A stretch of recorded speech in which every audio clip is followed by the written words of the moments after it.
حل مشكلة تساقط الشعر في ألمانيا. أنا أول ما أجيت على ألمانيا بسبب المياه الكلسية اللي متحمم فيها هون، آه، كان بهروا شعراتي.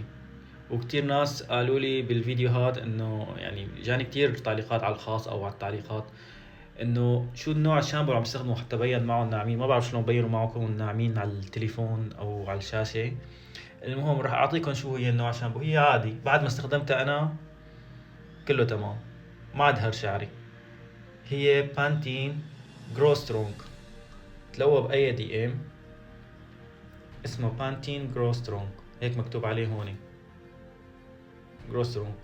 بس تشتروها، جربوها بركة لعل وعسى وقف هر شعركم.